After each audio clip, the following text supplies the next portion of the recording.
You got a green shirt on. She got a pink shirt on. Okay, here we are on the 12th anniversary of 9/11, and we are Already got one. educating the public about a researcher named Dr Judy Wood.com who did wrote a book called Where Did the Towers Go? 500-page forensic investigation of what happened at the World Trade Center complex on 9/11. And she has a great number of pictures in there. Here's a few of them right here on the banner.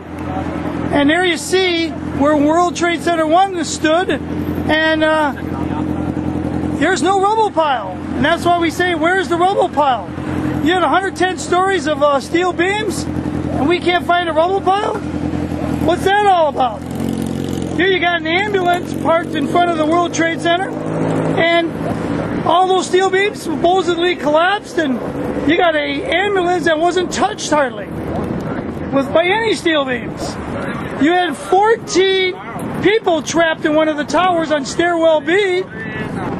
13 of them were first responders, and they couldn't believe it. They were trapped in the building when it was destroyed, and all of a sudden they saw sunbeams coming through.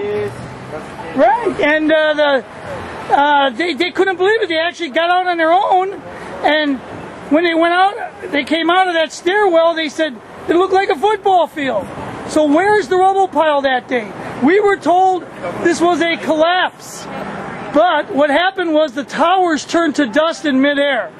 And that's why you see this picture right here on her cover of her book. Where did the towers go?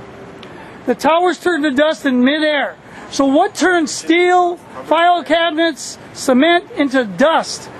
And those towers collapsed within 10 to 12 seconds. What kind of energy does that?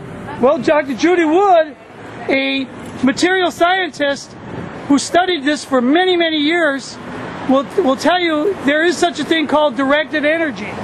Directed energy is when you're messing with the molecules.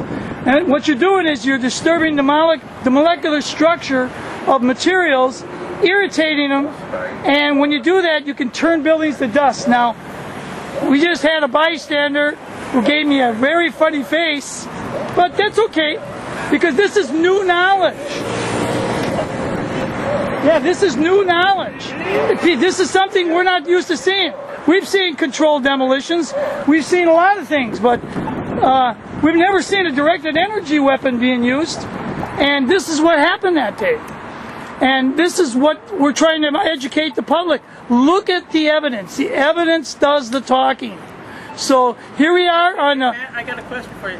Go ahead.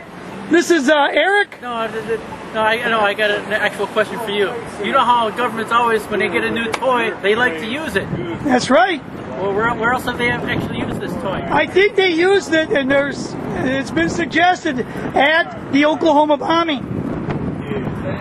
It was, and there's some similar destruction patterns there. So this is a possibility. When they get a new toy, they don't like to use it just once in a while. No, they want to big play with it. And this is quite a toy they got here. Before 9/11. Yes. So here we are. I'm going to make a 360 here because we have our banner on both sides. So we're getting a lot of people looking at it on the anniversary of 9/11. Here's the other side. And there's our 9/11 Truth Ends Wars, people. We got another war coming up in Syria, maybe.